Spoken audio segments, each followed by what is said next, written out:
I'm Dovey Elliott. I am married to Ryan. We have 8 children. Our oldest is 20, and Jason is our youngest at 7 years old. Jason right now is very loving and very affectionate.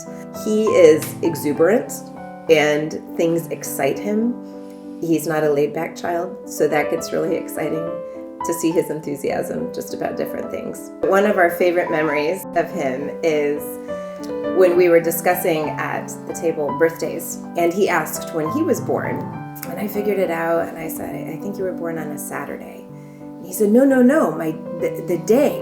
I said, well, it was March 19th. And he clapped his hands over his mouth, and he said, you mean I was born on my birthday? And he had no idea that that's why it was a birthday. It was because you were born on it, and he was so excited. When I was in it giving birth, it felt like those seasons would never end. People would often say everything is a season and this is a short season. But when you have 8 kids, it does not seem like a short season because you are in that baby and toddler stage. I was in that for 16 years. And so when you're in the middle of it, it doesn't seem like it's a short season.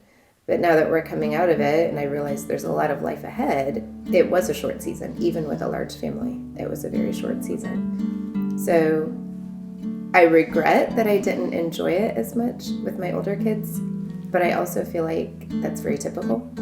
And you don't mourn them as much. You're thrilled that they're going on to the next stage because you have another one coming right back up in that stage. But this is the last, and you realize how sweet those young stages are. And I think unconsciously, the older ones have realized that this is a stage of life that is ending too. There will be times when we'll look at old pictures or old videos and they'll say, oh my goodness, he's no longer that way, or he no longer says it that way, or do you remember when he would run this way? He doesn't do that anymore.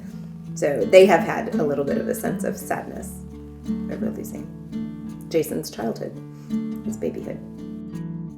For the last 5 children, I have used Bob books a lot in their reading education, different boxes, and he is now on set 4.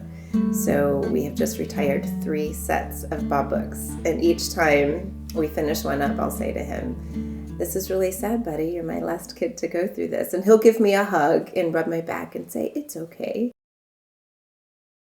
It is very easy to identify myself as a homeschooling mom. In fact, when I find myself needing to write a bio or a description or tell somebody who I am, I find myself saying I'm a homeschooling mom of 8.